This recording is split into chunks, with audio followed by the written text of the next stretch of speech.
mudar pra você se ver melhor. Aqui na TV Assembleia.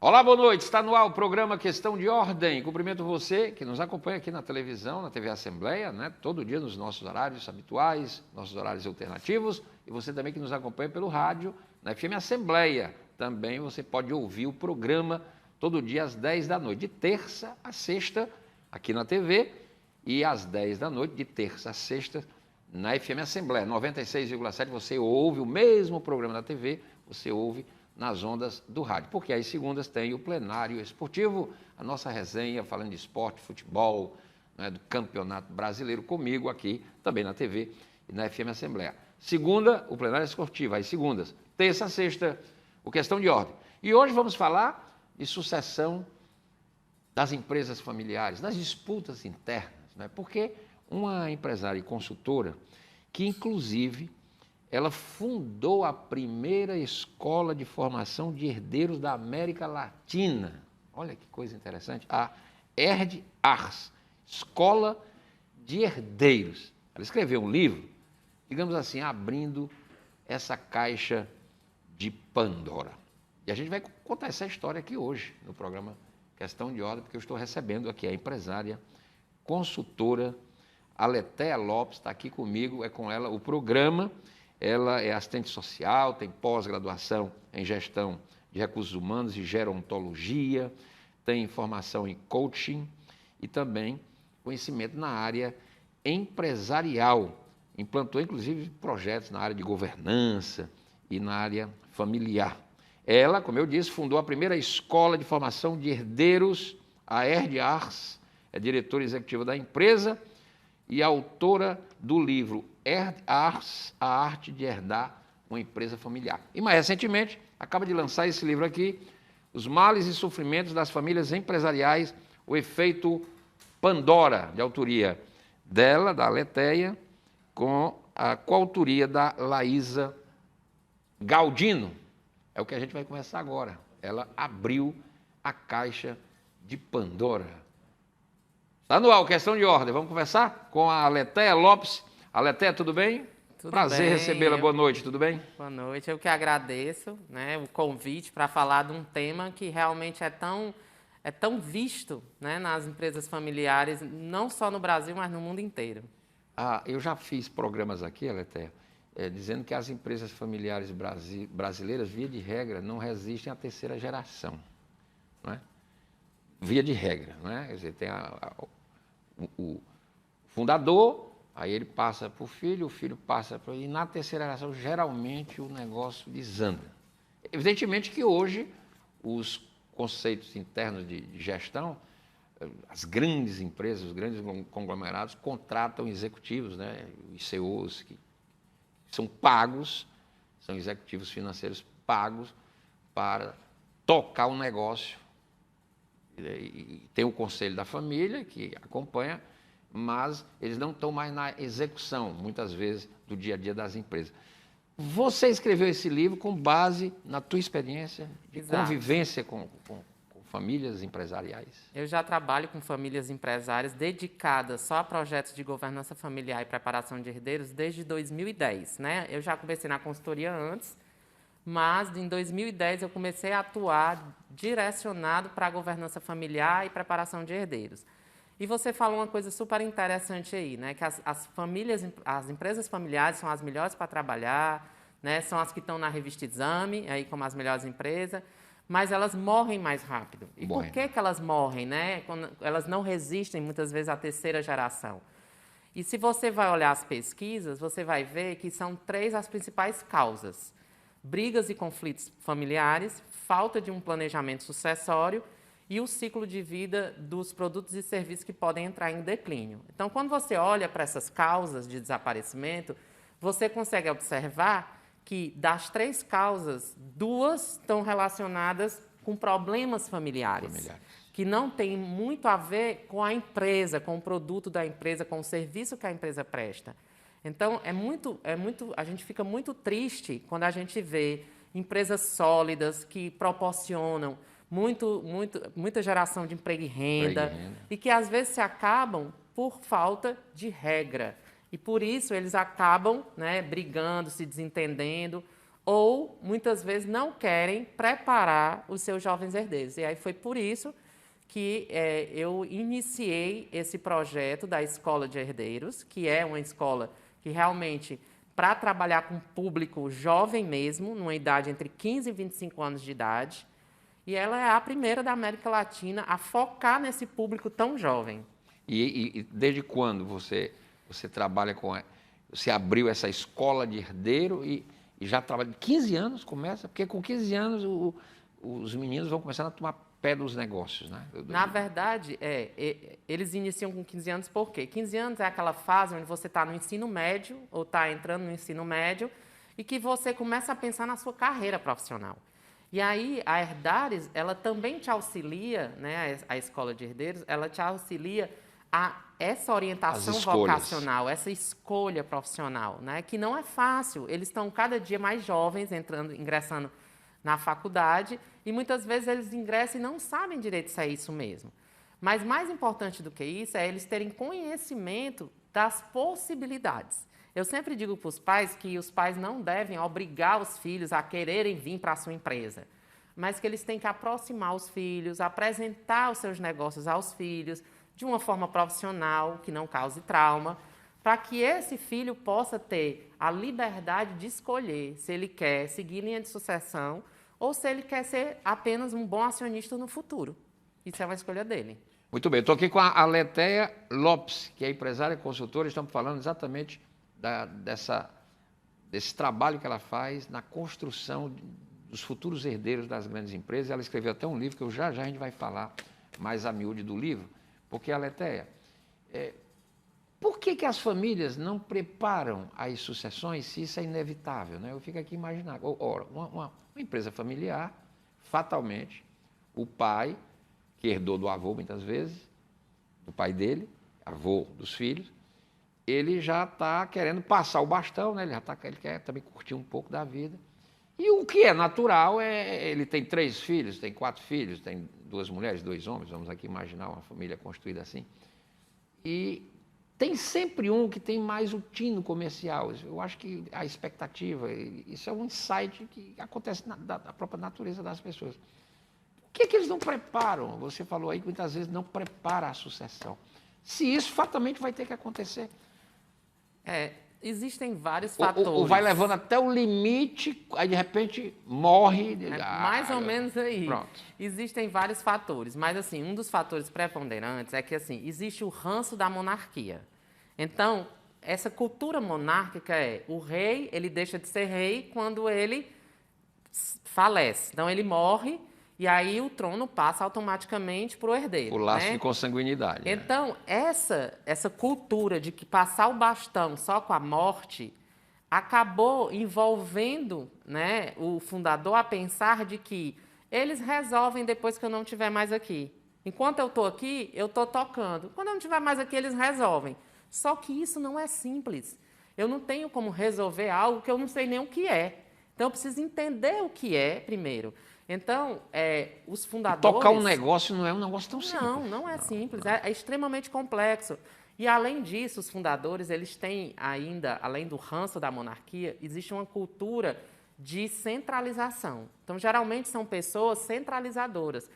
E o negócio é o filho mais velho. Então, é algo dele, intrínseco dele. Foi ele que criou, foi ele que pensou, foi ele que sofreu. Né? É o varão. Né? Então, assim, ele entregar esse filho para alguém cuidar é algo extremamente delicado. Então, muitas vezes, por ser centralizador, por ter essa cultura monárquica, ele não pensa na sucessão e, às vezes, nem quer falar no assunto.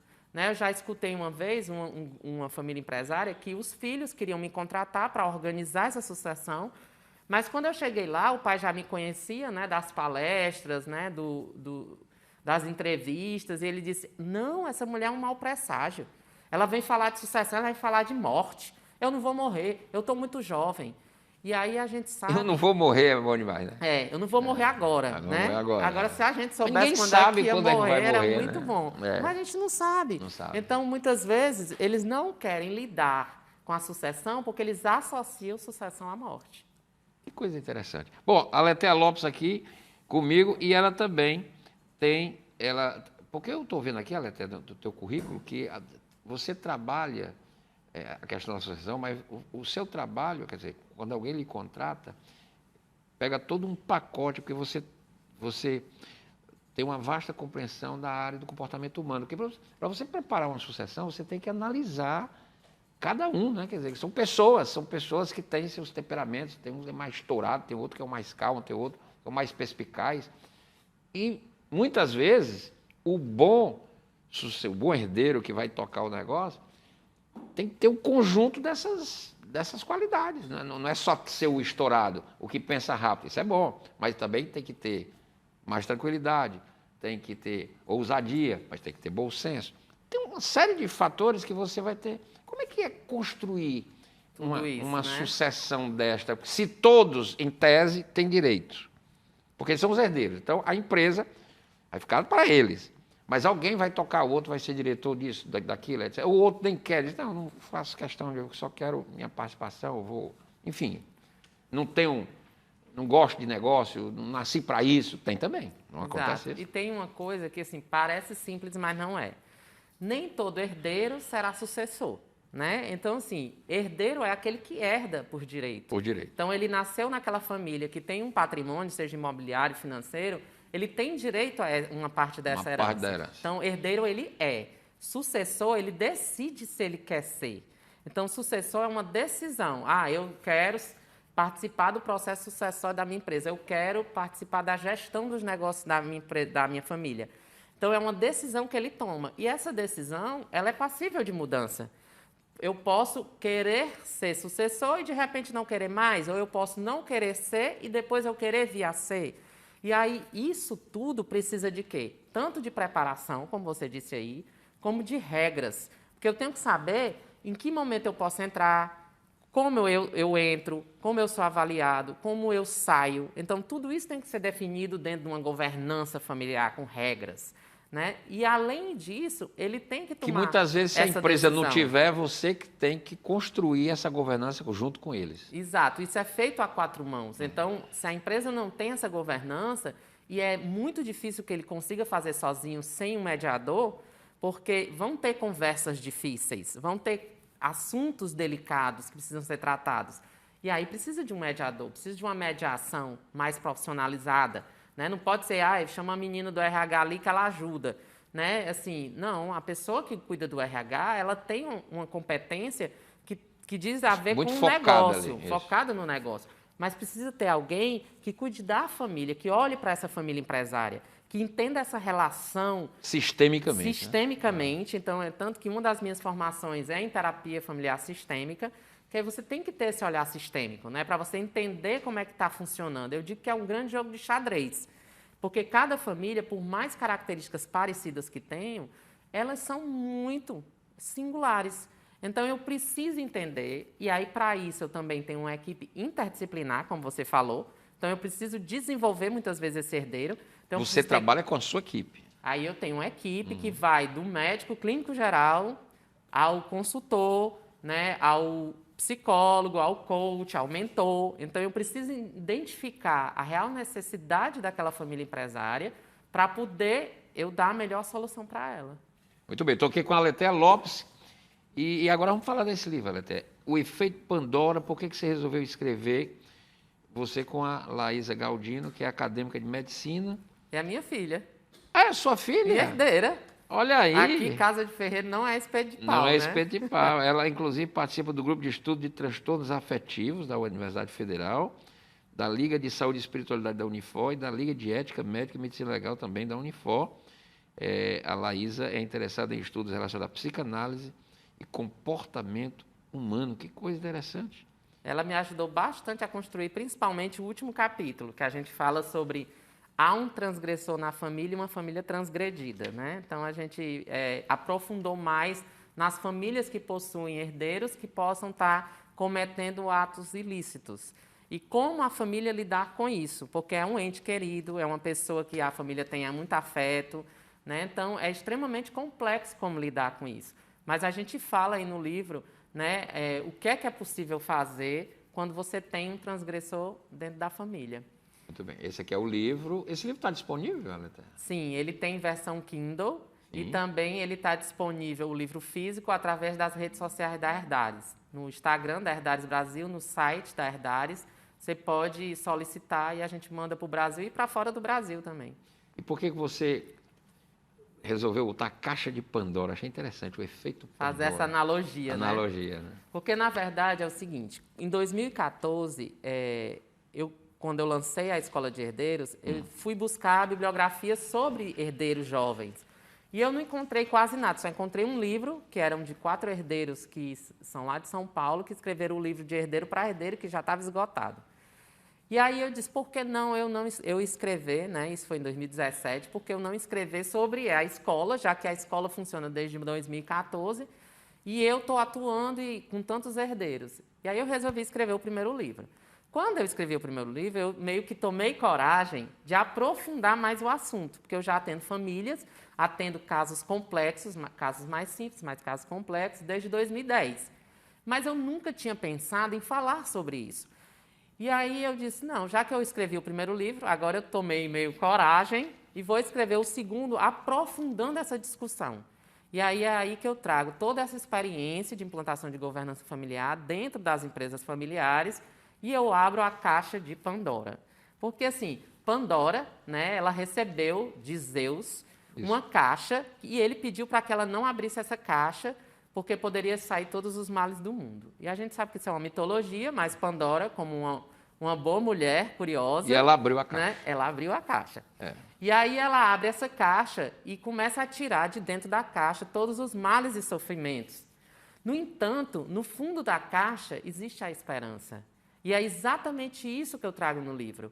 As famílias empresárias, elas têm suas caixas de Pandora, seus não ditos, suas alianças invisíveis, seus efeitos transgeracionais, muitos males que estão escondidos, que estão calados, silenciados e que precisam ser tratados. E quando você abre a caixa e consegue separar, né, o que é família, o que é negócio, começa a tratar alguns assuntos, você consegue entender que no fundo da caixa tem a esperança de dias melhores de prosperidade para o negócio e dias melhores de harmonia familiar. Muito bem, é muito interessante. Eu estou vendo aqui os capítulos, você organizou sequenciadamente, foi aleatório, você foi escrevendo e depois você estabeleceu essa linha cronológica de capítulos, as dores escondidas e o efeito Pandora. Esse é o primeiro ponto.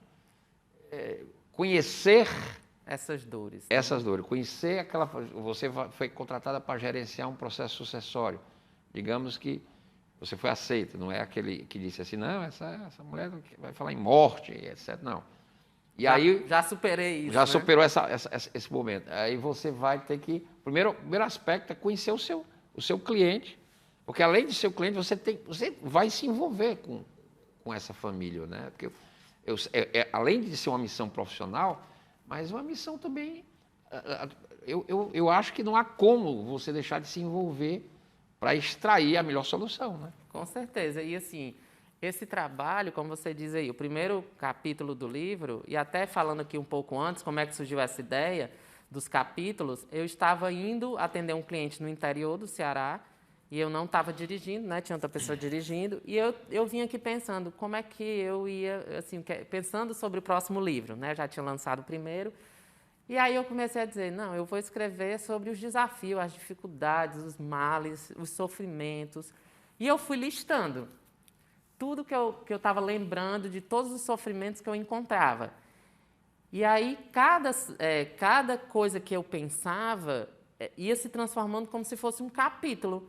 E aí eu fiz essa listagem e, a partir daí, fui desenvolvendo cada capítulo.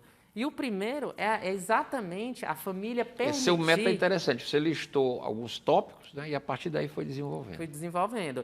E baseado em toda essa experiência e todo esse repertório. E o interessante é que o primeiro é exatamente essas dores escondidas, né? O que é que está escondido, o que é que não é dito, o que é silenciado, mas que está comprometendo a saúde familiar, né? Que está deixando essa família de uma forma disfuncional. Então, é trazer à tona isso, a nível da consciência.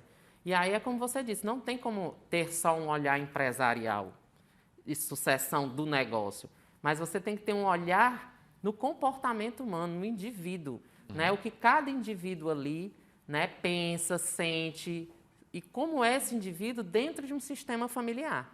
Porque você é único como ser humano, como indivíduo, mas quando você entra no sistema familiar, muitas vezes você adota papéis que não é o que você gostaria de adotar. Então, trabalhar tudo isso, separar o que é negócio do que é empresa, é o que facilita com que eles consigam superar todos esses males.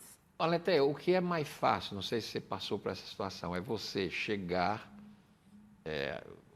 uma determinada empresa lhe contratou, o mentor lhe contratou, é o dono, ele está preparando a sucessão, digamos que ele não tem aquela coisa do rei, ele não quer morrer, ele quer preparar a sucessão. É mais fácil construir este legado ou também o outro caso, o indivíduo morre abruptamente, né, e acontece, um acidente, enfim, uma enfermidade que apareceu de repente.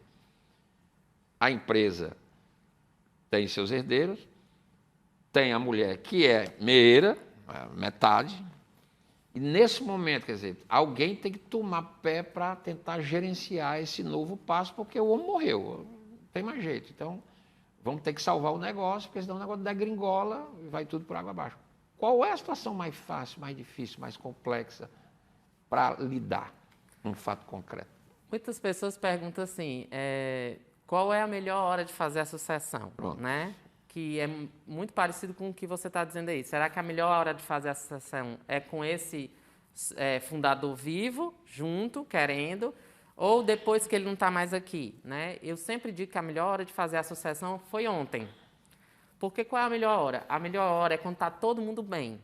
Né? Quando a família está harmoniosa, não houve conflito, está todo mundo caminhando bem, o negócio está caminhando bem. Essa é a melhor hora de definir as regras.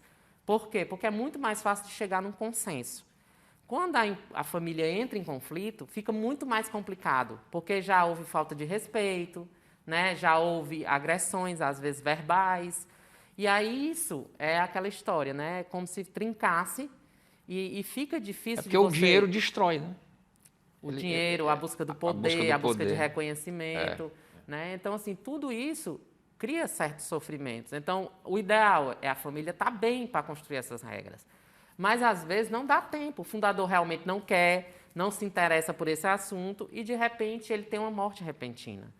E a família fica perdida, porque, às vezes, os filhos estão dentro do negócio, mas não tem uma visão sistêmica do negócio, não tem uma visão estratégica. Às vezes, eles estão numa área muito operacional, mas quem conduzia tudo era o pai. E, para saber como fazer isso, quem vai ser o sucessor, como vai ser essa sucessão, você precisa de uma mediação, você precisa contratar um especialista para lhe ajudar a conduzir isso, porque aquele dono único que batia na mesa e dizia como queria fazer, não existe mais. E a segunda geração, ela tem que trabalhar com consenso.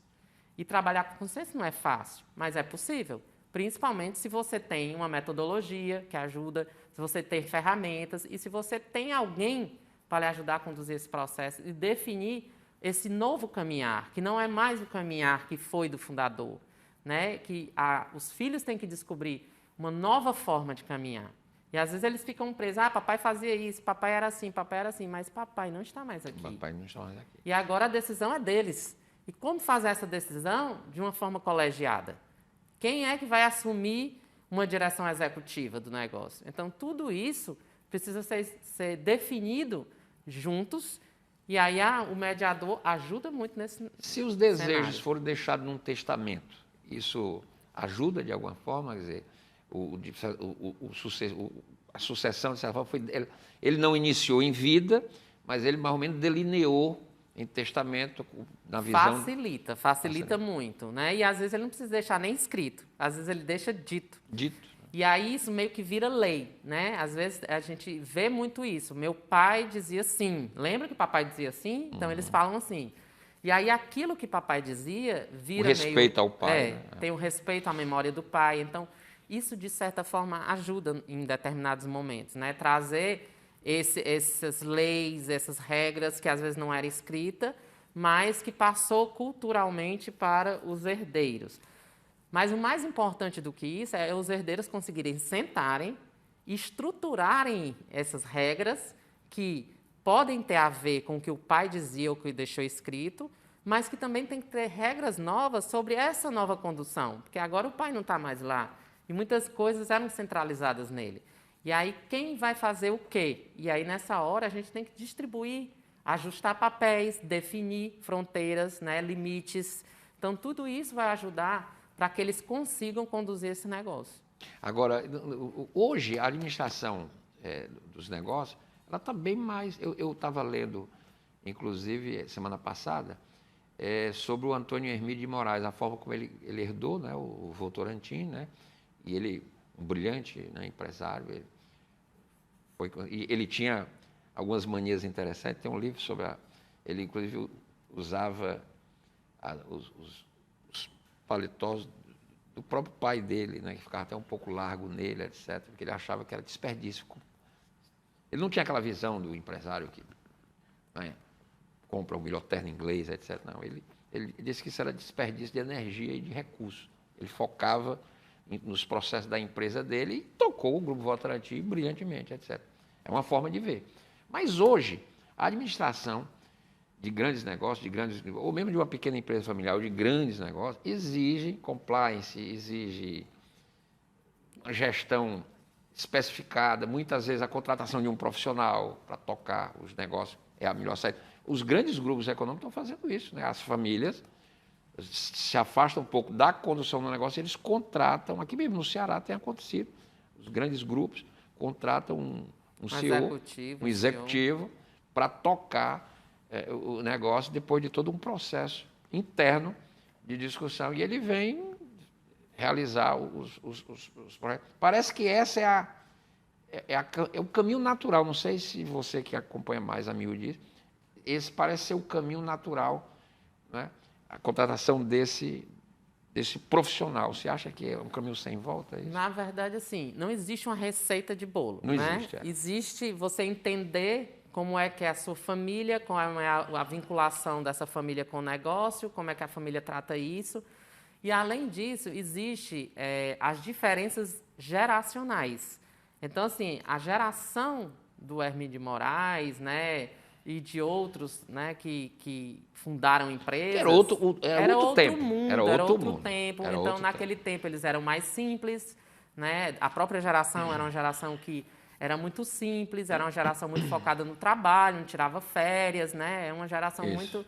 Mas que conseguia separar trabalho e casa, né? Porque quando eles saíam do trabalho, eles chegavam em casa e não tinha essa história de levar trabalho para casa. Já e tinha uma vida modesta, né? Interessante. Era mais simples, não tinha... carrões, né? Não. De retiradas grandes do caixa da empresa. E tem a ver com a própria geração deles. Aí a geração dos filhos já é uma geração que a gente chama de geração X, que é uma geração que busca meritocracia, né? Que um bom guarda-roupa faz uma diferença, né? Já valoriza bens materiais. Isso. Então, ela já tem outra visão, né? Ela gosta de desafios para poder subir, né, baseado na meritocracia dela. E aí agora tem uma geração mais nova ainda, que é uma geração muito tecnológica, fluida, esse negócio de ambiente de trabalho é mais flexível, posso fazer de casa, não preciso ir para um ambiente físico do trabalho. Então, o mais desafiador aí é como conseguir trabalhar com todas essas gerações juntas. Porque, às vezes, você pega uma empresa onde tem o fundador, né, o filho e o neto. E são 3 gerações diferentes, com pensamentos totalmente diferentes. E eles têm que conviver juntos dentro desse negócio. Então, à medida que eles vão entendendo como é que é, para aquela família, a melhor forma de gerir aquele negócio para o futuro, eles vão tomando essas decisões. Será que é melhor eu profissionalizar mais a empresa, trazendo alguém de fora, sobe todo mundo para o conselho, e a gente vai, do conselho, tomar as decisões estratégicas? Ou é melhor a gente fazer uma sucessão mesmo, o filho que já está em carreira, ele ser preparado e ele assumir no lugar do pai, o pai ir para o conselho, né? E ele já ir preparando o filho dele, o neto, terceira geração. Então, isso depende muito de família para família, de negócio para negócio. E o ideal é que eles possam conversar sobre isso, definir fóruns separados. Esse fórum aqui eu trabalho só família, eu só converso sobre família. Esse fórum aqui vou tratar assuntos da empresa. E, a partir daí, começar a criar as regras de convivência para que eles consigam tomar a melhor decisão para eles e para o negócio deles. Então, assim, é uma coisa que não é uma receita de bolo e é construída a 4 mãos. Né? Eu preciso, às vezes, envolver, inclusive, às vezes, agregados.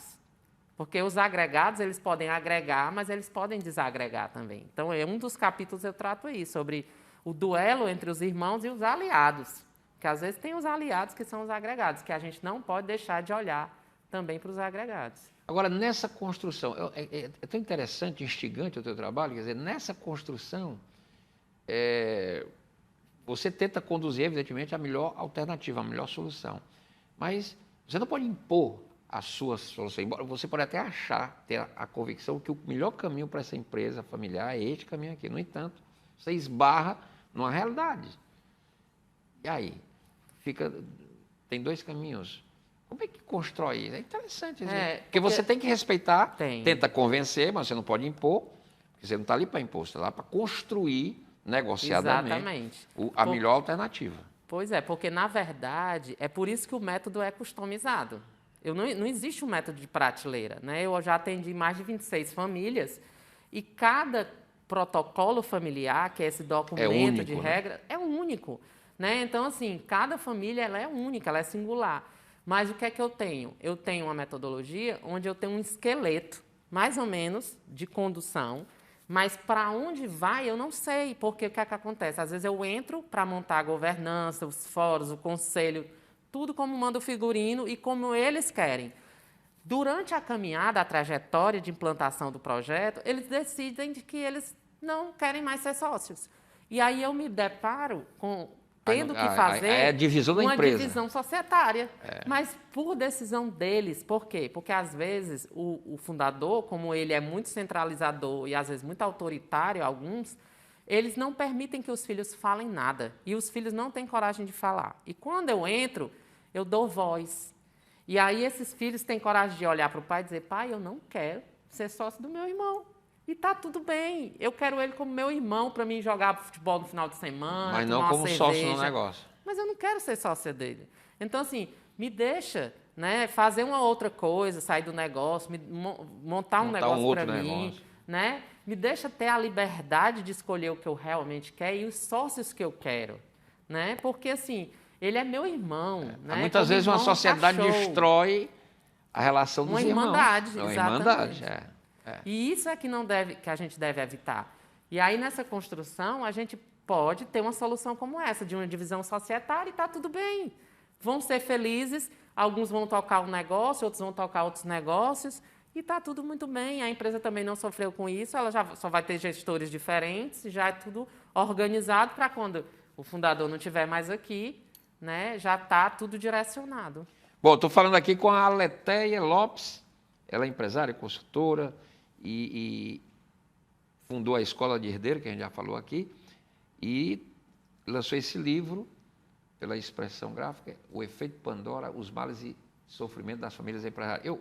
Como você disse, eu estava conversando com uma professora doutora que eu fiz um programa aqui sobre a questão dos direitos das pessoas com deficiência, a propósito do Dia Nacional, que foi agora terça-feira.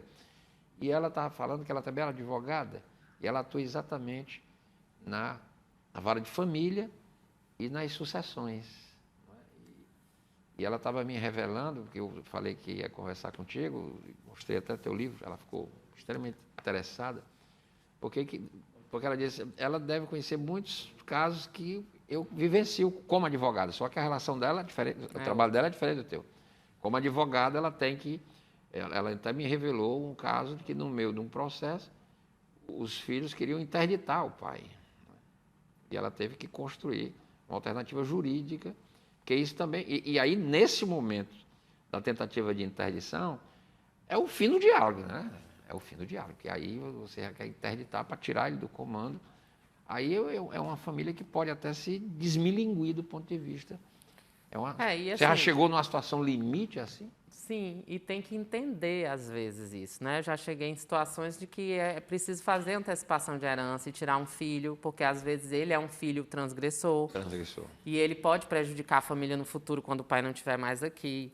Então, assim, Aí faz a antecipação de herança, ele recebe a parte ele dele. recebe a parte dele e ele sai do negócio, Do né? negócio. Ou fica com uma parte do negócio, mas de outro negócio. Vai viver a vida dele do jeito que ele quiser. Exato. E aí ele vai ter liberdade. Então, assim, tem situações delicadas? Tem. Tem.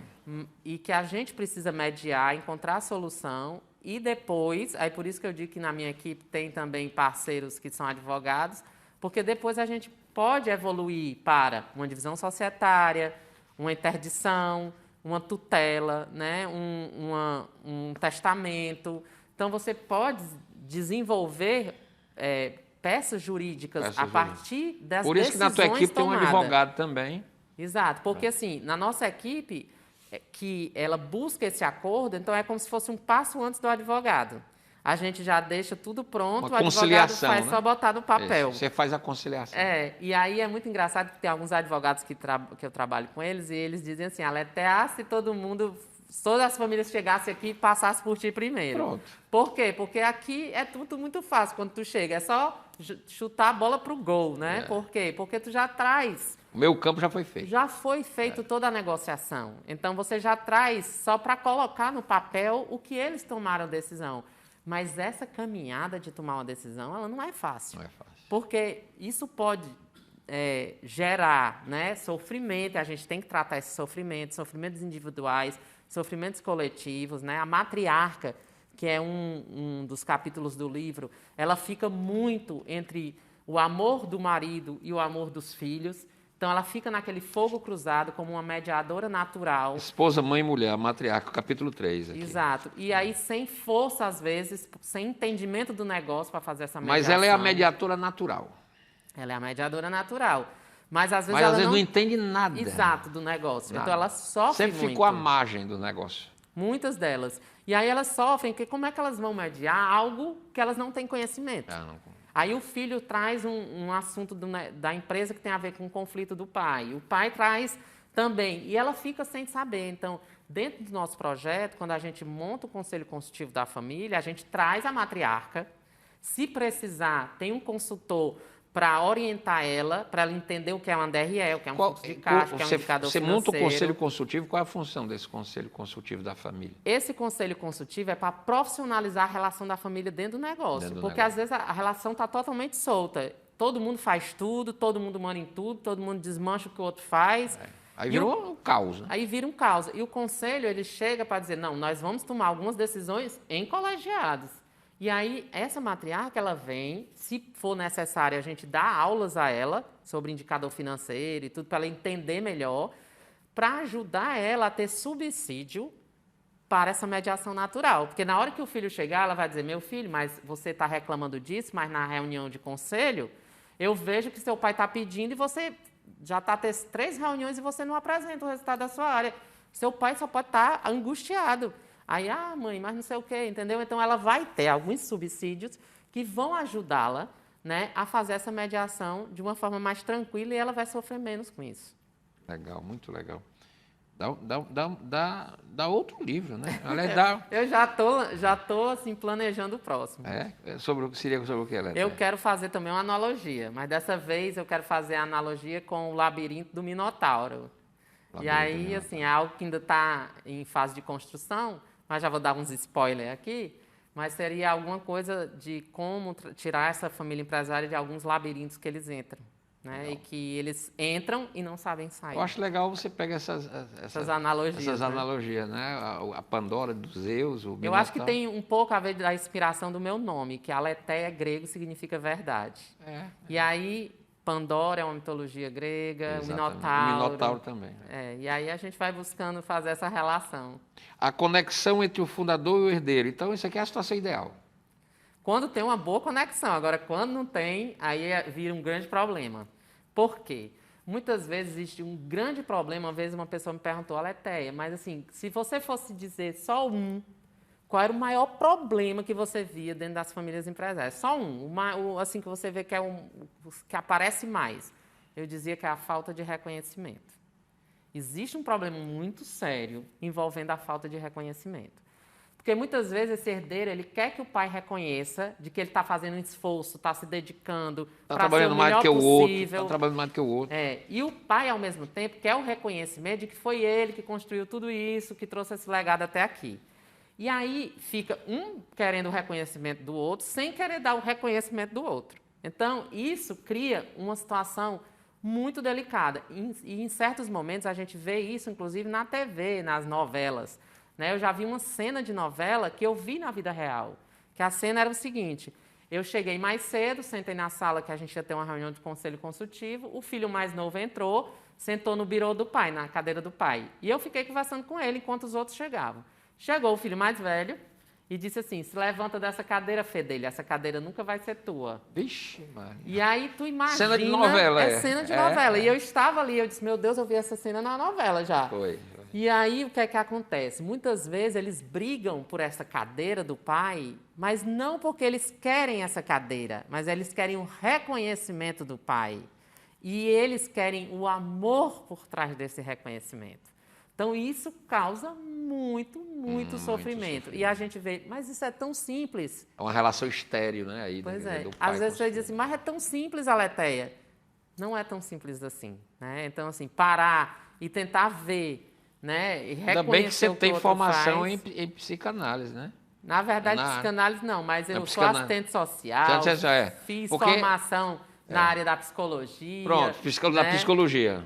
E aí, assim, tudo isso ajuda a você entender. Isso é uma espécie de um divã, né? Isso é uma espécie de um divã. Quase um divã. É quase um divã. É quase um divã. Agora, Aleteia, me diga uma coisa. Divã de uma família empresária. A gente falou en passant aqui dos agregados, porque no processo de sucessão familiar...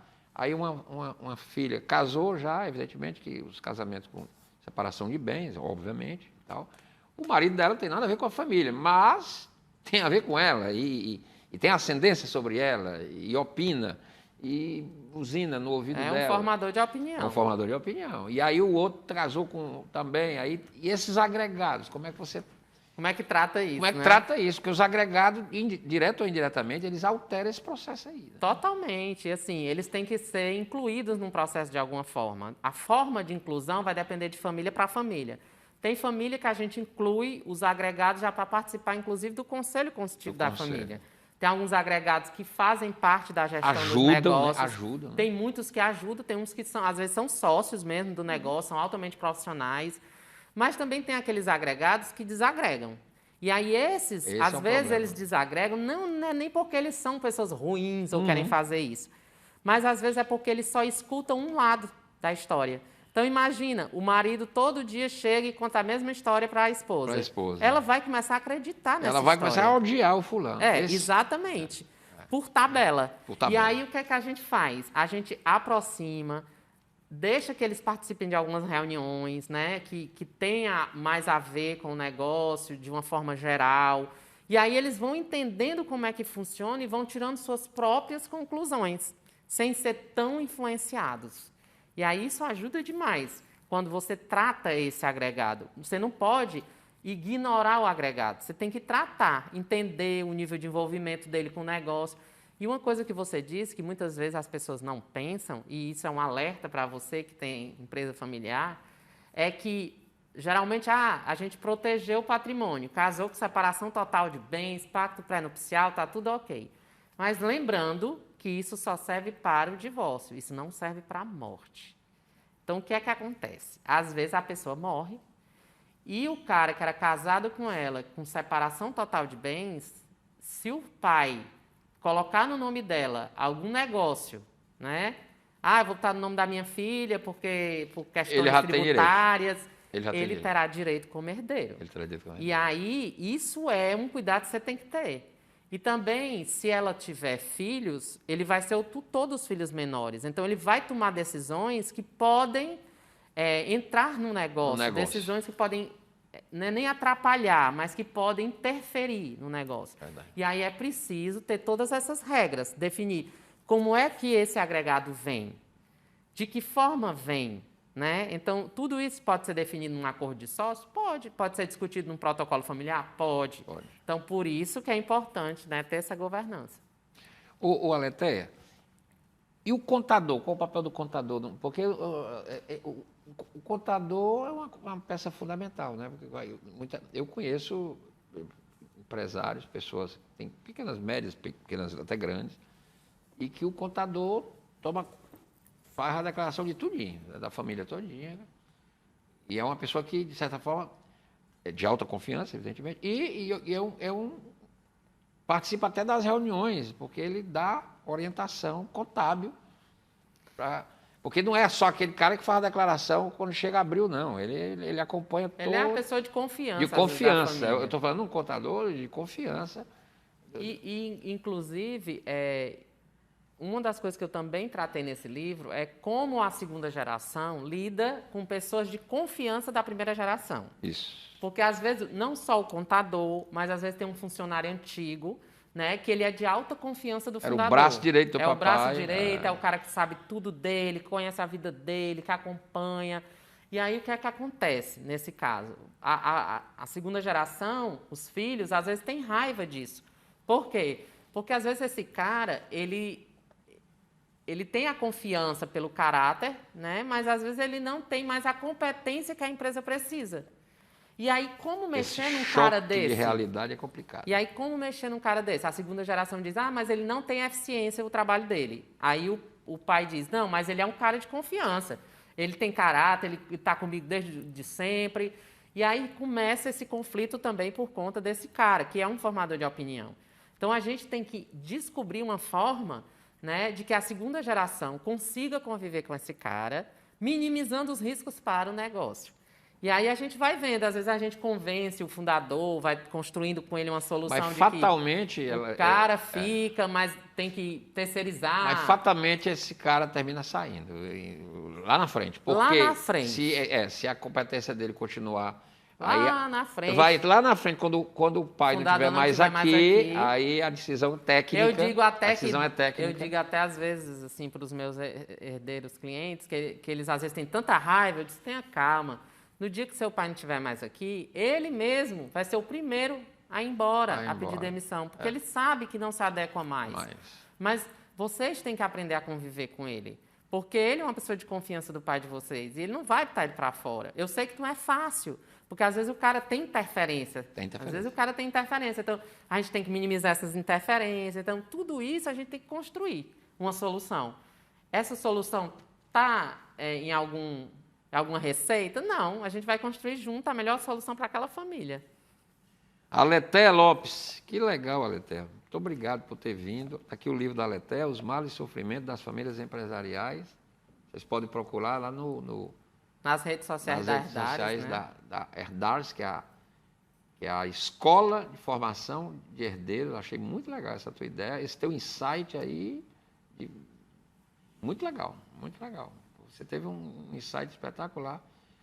E é uma realidade, né? Quer dizer, eu já fiz programas aqui falando dessa dissolução familiar de grandes empresas, porque não construíram esse processo que você ajuda com o seu talento, com a sua competência, salvando aí negócio e talvez até relações familiares, que é no bojo disso, relações familiares são salvas também. Isso é muito importante. Com certeza. E eu sempre gosto de encerrar, né, com a frase do Benjamin Franklin, que ele diz assim, paz e harmonia é a verdadeira riqueza de uma família.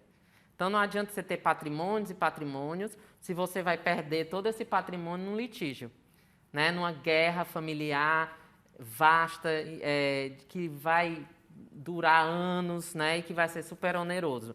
Então, o ideal é se previna, organize sua família enquanto é tempo, enquanto você está aqui com ela, né? Deixe tudo organizado em regras, prepare essa governança para você dar tranquilidade à sua família e deixar que seus negócios continuem com prosperidade. Eu vou encerrar com essa citação tua aqui, na página 71, quando você diz, sejamos sinceros, a caixa de Pandora já estava lá. Meu papel se resume em ajudá-los a buscar minimizar as consequências dos efeitos por anos contidos. Não é você que inventou a caixa de Pandora, ela já está lá.